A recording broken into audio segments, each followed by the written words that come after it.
Alors, quel âge criminel? Mhm. Tu es une personne de nature généreuse. Trop.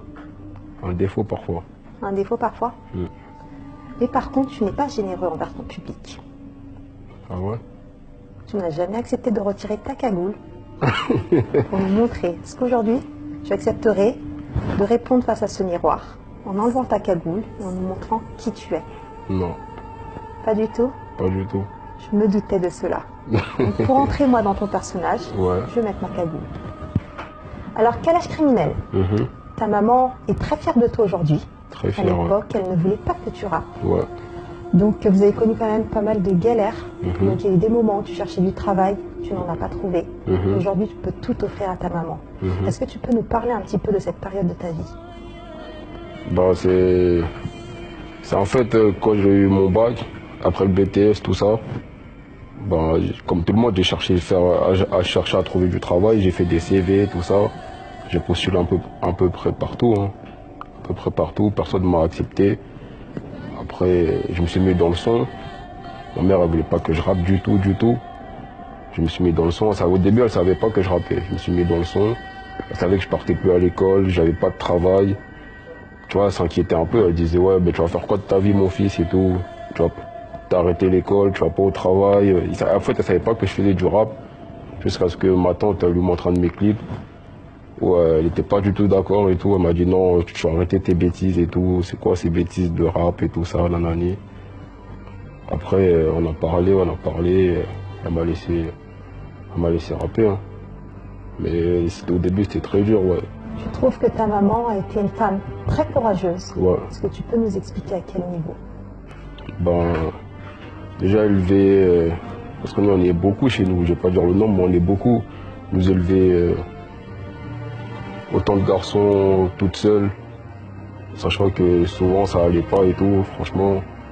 Parfois c'était dur, hein.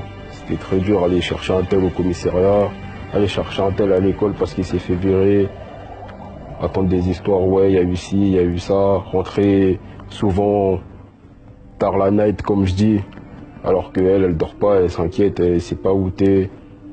Tu vois, toutes ces histoires-là en fait. Après, il y a des histoires un peu plus personnelles.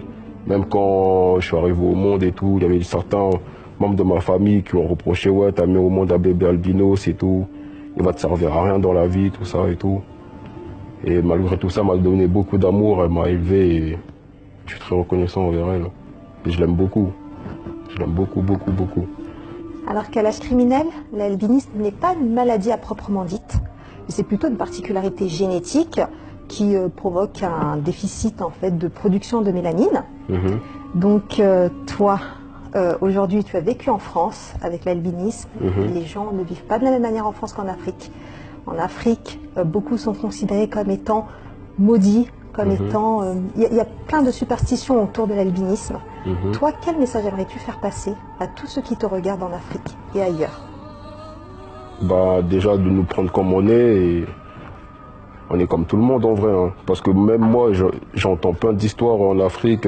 Par exemple récemment j'ai entendu un mec qui avait le sida et son marabout il lui a dit ben faut que tu couches avec une femme albinos et tout pour que voilà pour que le sida parte et tout, tu vois. Il y a plein d'histoires comme ça. Par exemple moi quand j'étais petit, je me rappelle il y avait un mec qui avait dit ouais il me faut le bras d'un albinos pour que je gagne beaucoup d'argent et tout, mon marabout. En fait, c'est souvent les marabouts qui ramènent ce truc-là, en fait.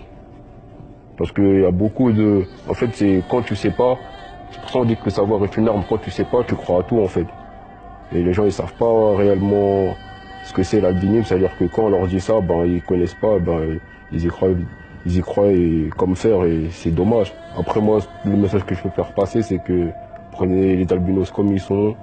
C'est pas des monstres ou quoi que ce soit, c'est des êtres humains comme tout le monde et voilà. Alors le 12 juillet 2017 est une date très importante pour toi. Que représente cette date? Le 12 juillet, 2017. la naissance de mon fils. Ouais, mon première enfance, ouais, c'est la naissance de mon fils. Là, maintenant, il va avoir 4 mois. Et c'est ma plus grande fierté, hein. C'est ma plus grande fierté. C'est ma force, c'est tout. Quand je le vois, je suis heureux. Voilà. En fait, quand j'ai des problèmes et quand je le vois, j'oublie tout, en fait. Je sais pas comment dire, j'ai trop d'amour pour lui. C'est un truc de fou.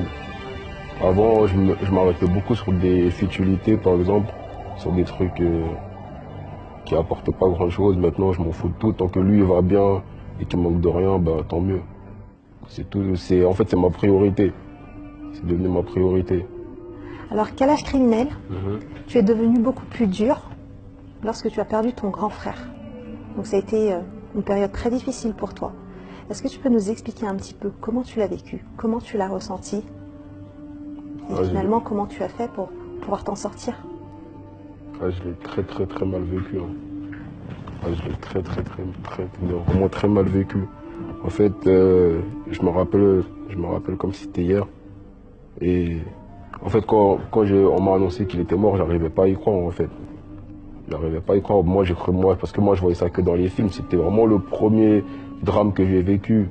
Parce que j'ai perdu des oncles et tout, mais c'était des personnes que je connaissais, que je voyais pas tous les jours. Et mon frère, c'était vraiment mon exemple. C'était lui vraiment qui me poussait dans le rap. C'était lui, dès que je finissais un texte ou quoi, c'est lui, c'était à lui que je faisais écouter et tout. Et quand on m'a dit qu'il était mort, bah, j'arrivais pas à y croire. Je crois que je suis resté 2 mois sans aller en cours. Je suis resté enfermé chez moi. Et c'est vraiment les gens autour de moi qui m'ont vraiment aidé. Que ce soit ma mère, mon père, mes frères, mes sœurs. Franchement, c'était un moment très difficile. J'arrive même pas à en parler tellement que c'était dur. Et surtout la foi, parce que je suis très croyant, c'était vraiment la foi qui m'a aidé. Parce que je passais vraiment une période très sombre, j'avais des idées. J'étais devenu très dur envers les gens. Je faisais beaucoup de mal aux gens, gratuitement, méchamment. C'est-à-dire que même à me regarder de travers, ça partait direct, je cherchais même pas à comprendre le pourquoi du comment, j'étais devenu méchant en fait. Je me suis dit, ouais, les gens ils m'ont enlevé la personne que j'aime, bah, moi aussi je vais être méchant envers les gens, et c'est comme ça. Jusqu'à ce que je parle avec ma mère et que voilà, que je reprenne tout en main. Mais sinon, ouais, c'était très dur. Alors, quel âge criminel? Grandir dans une cité, ça t'a forcément appris pas mal de choses. Donc aujourd'hui, tu es là, tu es plutôt calme, très sympathique d'ailleurs, mais tu n'as pas toujours été un enfant de cœur. Lorsque tu avais 15 ans, ta maman est tombée sur un 9 mm que tu cachais. Elle a été très déçue en voyant cela. Et toi, ça t'a énormément blessé. Qu'as-tu ressenti à ce moment-là? Bon, j'étais déçu de moi en fait. C'est que j'avais honte. J'avais super. Si je me rappelle à cette époque-là, quand ma mère elle a trouvé ça, elle m'a parlé de ça. Je crois que j'ai fait au moins 1 mois et je fouillais ma mère. J'avais peur de la croiser. J'arrivais même pas à regarder dans les yeux parce que ça se voyait, elle était déçue. Elle se disait ouais, mais mon fils il fait quoi avec ça? Et j'avais honte en fait. C'était de la honte. Je me disais ah ouais, ma mère elle est déçue de moi là. Elle doit pas être fière de moi avec tout ce qu'on a traversé, tout ce qu'elle a enduré. Moi, j'arrive à lui faire ça et tout. Après, on en a parlé ouvertement et ça s'est réglé. Mais sinon, ouais, j'étais pas du tout fier de moi.